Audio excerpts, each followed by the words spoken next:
Coming up on ATV News, new dining options on campus have been causing some students some dissatisfaction. And COVID cases are rising again on campus. What American University is doing to keep students healthy. All this and more coming up on ATV News.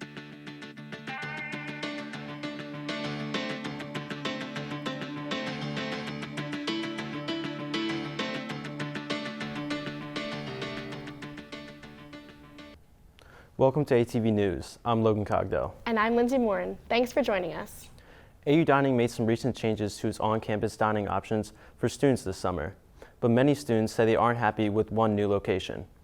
I found out why. They said that their hopes are being dashed.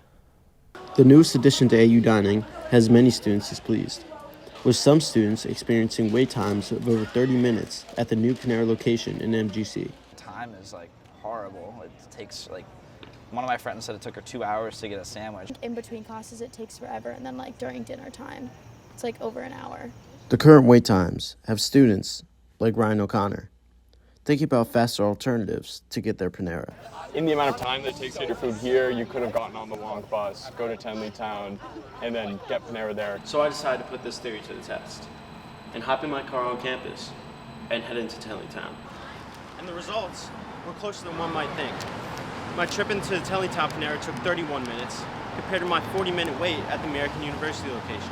However, Resident District Director Lou Christopher wants students to understand the overwhelming amount of orders that are coming in. There are times that the team is seeing in a 15-minute window, 45 to 50 checks that come in, right? Wow. So you just kind of do the math. There's a ticket coming in every 20 seconds. Despite the recent wait times, Christopher is happy with how his team has dealt with the demand. I'm really proud of what they've accomplished so far. I mean, they're working really, really hard, really long days in some cases, and it's been insanely busy. Currently, AU Dining is working to close the gap, but Christopher says it's going to take time. We recognize that they've been a little longer at times. So like I said, we've increased the staffing model in there. I think that's going to help.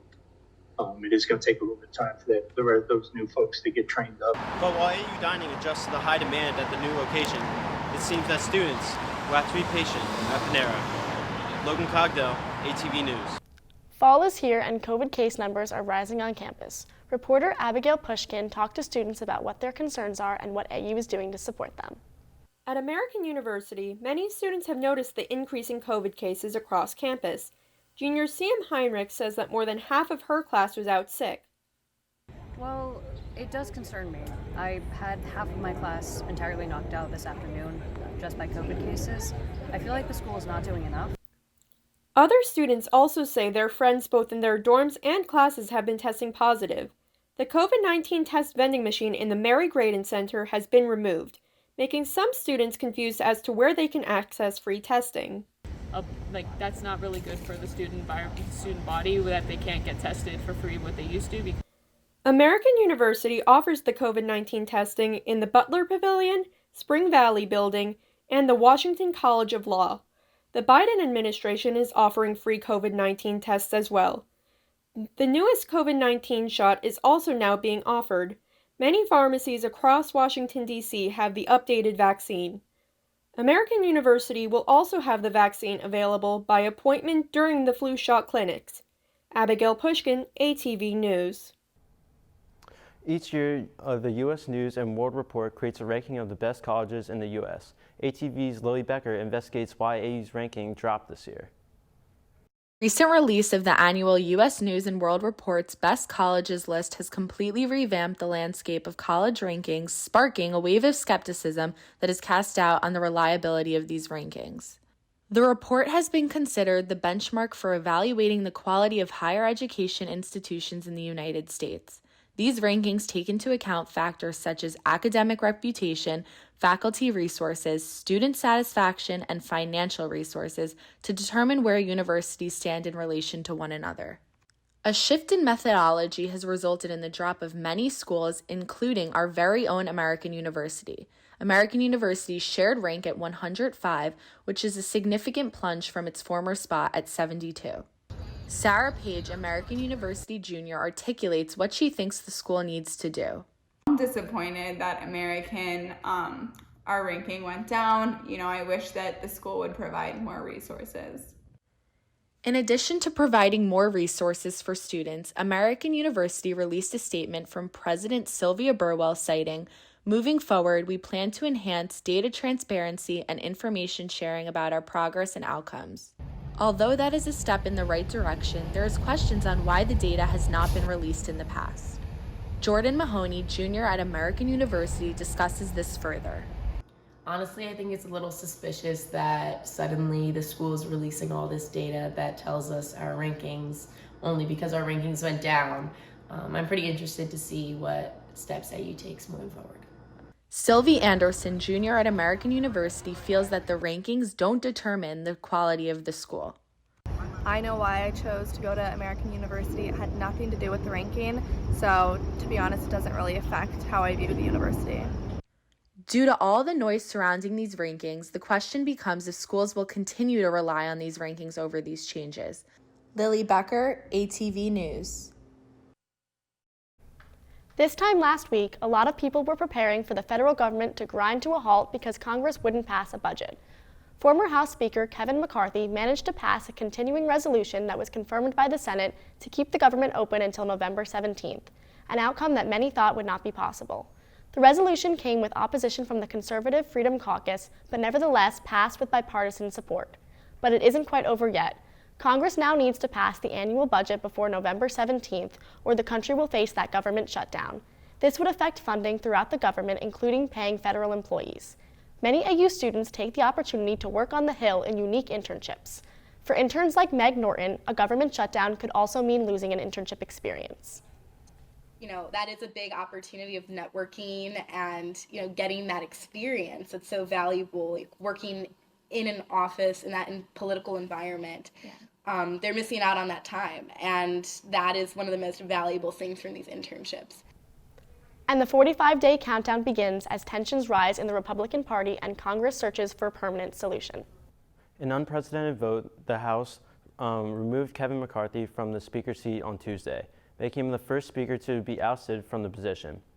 Matt Gaetz, a conservative Florida House representative, filed the motion to remove McCarthy for the concessions he made to Democrats to avoid the federal government shutdown last week. 8 Republicans, including Gaetz, joined the Democrats to remove him. North Carolina Representative Patrick McHenry is the interim House Speaker for the Republicans. Jim Jordan from Ohio and Stephen Scalise from Louisiana have officially announced their bids to become the next Speaker. Coming up next on ATV, students are getting a special concert on campus this month. We'll let you know what to expect at the concert and more after the break. If you're buzzed and doing this to make yourself feel okay to drive, you're not okay to drive. Oh man, I can't believe I'm missing this. Don't get stuck at home with the flu. A flu shot is the best way to prevent the flu and its potentially serious complications. Don't get flu FOMO. Learn more at getmyflushot.org. If you're an ally of this community, speak out. There are more of us together than apart, and so they need you to stand with them.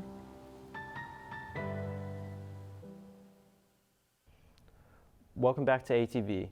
AU recently announced a concert for students, families, and staff during Parents Weekend.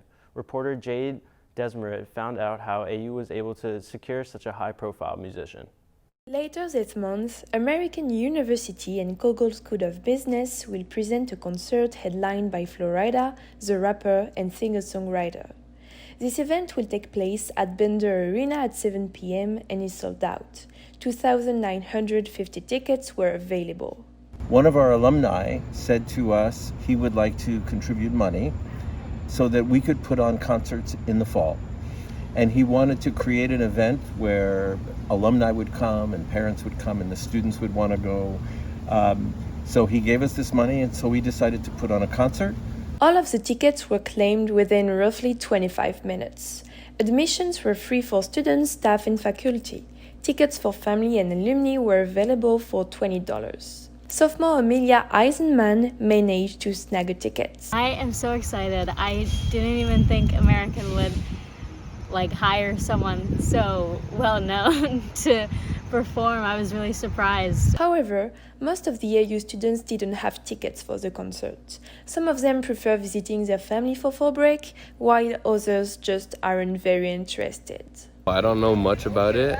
My roommate just talked to me about it. I don't really care, honestly. Like, it's cool that they have these kind of events. Like, I guess I am a bit disappointed that I'm not going, but like, it's whatever. This concert is thanks to alumnus Gary Valric and his family. Professor John Simpson and his Advanced Issues in the Music Industry class have been working on preparations since last spring. We met with a variety of different people for a number of months back in the spring. We got lists of artists who would be available that were in our price range. And, we drilled down to about 4 different artists, and ultimately we decided on Florida. For ATV, I'm Jade, Desmaret. Surrounded by a lounge of greenery, mannequins, and clothes, Corey Lassiter and American University students are giving resources to LGBTQ+ students. The Trans and Queer Cooperative provides clothes and makeup and community to trans, non-binary, and non-gender conforming AU students for free. The co-op is located in the Mary Graydon Center. Visitors can also use the co-op's changing rooms to see if their clothing selection is the right fit. Leonard Hall, one of the dorm buildings on campus, has a fresh new look. Over the summer, the university began renovating the building in preparation for the upcoming academic year. In addition to new mattresses and carpeting in the dorms, the lobby has a new front desk, as well as updated lounge spots. Restrooms have been the biggest change, with the first dorm building on campus to feature pod-style genderless restrooms on each floor. There is also a new Leonard Hatch, which is the social hub of the dorm. Leonard Hatch now has game tables and other activities for residents to enjoy. The retail conglomerate Target announced they will be closing 9 stores across the country, citing theft as the reason. The corporation stated in certain stores they will be locking cases of merchandise they find more likely to be stolen. In Tenleytown, many items have been locked up for over a year, including toiletries, cleaning supplies, vitamins, and beauty products. Tenleytown and AU community members say they are concerned about what Target's anti-theft policies display about the neighborhood. Places a sense of distrust. I feel like community members are going to be walking in and seeing all this anti-theft and being like, our community is not known for that, and that kind of places a stigma on the community. Target has not closed any of its DC retail locations despite DC's rise in crime since 2021. Property crime has risen 26% in just 1 year, and violent crime has increased by 40%, including robbery and assault. After a shooting at Baltimore Morgan State University earlier this week, AU is considering arming officers on campus. One day after the shooting, Bronte Burlight-Jones, the university's CFO, treasurer, and vice president, sent out an email to the community, stating that the question of arming AUPD officers would be brought up in this discussion with the campus safety team.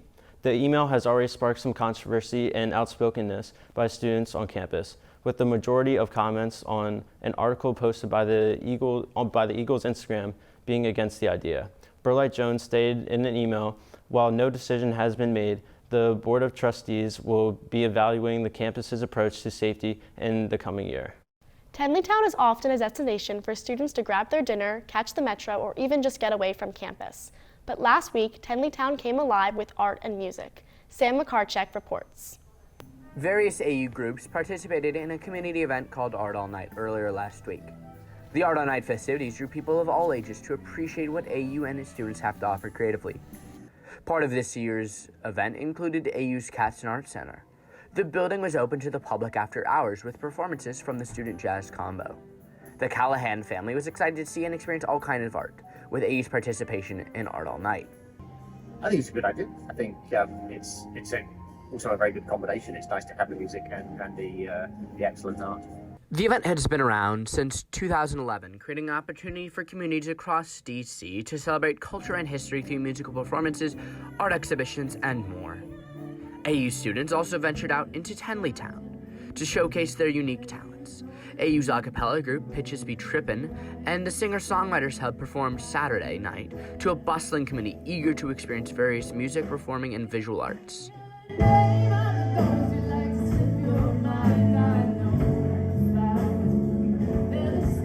AU sophomore Gracie Gilligan of the Singer-Songwriters Hub was excited to perform on stage with her friends. I think it's also really fun to be more a part of the community that is surrounded by the school, and I think that it's great when we get to kind of connect more with the DC area.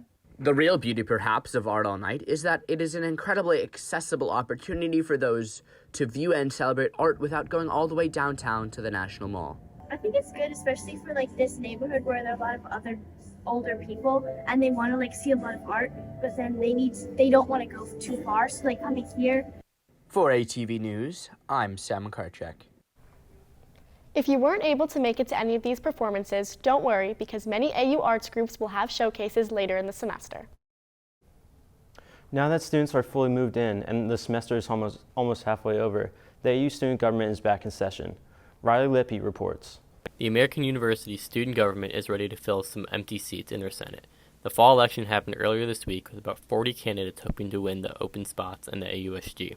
But in a school and city where politics seem embedded in everyday activities, many AU students don't really understand what exactly the student government does. I'm not sure. I saw a bunch of Instagram posts, so I guess they do a lot of that. Some of them claimed they could like put stuff in our kitchens. That would be nice. I like to cook. Other than that, I think they do Instagram posts or something. I'm not sure. And many students say they've been disappointed by their student government. They say many of the students involved in student government aren't actually looking to make changes to the benefit of the student body. First year Ethan Levine believes that many students in the student government are only looking for a line on their resume. He hopes AUSG will change this public image after this election cycle. Dozens of kids that think they're better than everyone else and want to get those Hilternships by being student government. According to the student government website, its goal is to represent the student body through extensive programming, advocacy, financial co-sponsorships, advertising, activism, and legislative work. One of the largest events is Founders Week, which allows students to come together and celebrate, but some students don't even seem to know if or when it happens. Yeah, I vaguely remember them saying something about it during my tours last year, but beyond that, just that it's not a thing anymore. Some returning students say this election just showcases another eager-eyed class of first years who will not live up to their campaign promises, but others say they're hopeful that this new class of senators will bring a positive force of change. For ATV News, I'm Ryan Lippe. The results of the AU-SGA Senate election were released last night. You can see who won the election by checking out the AU-SG social media or their website. That's all for today. I'm Lindsay Morin. I'm Logan Cogdell. We'll see you in a few weeks with our next broadcast.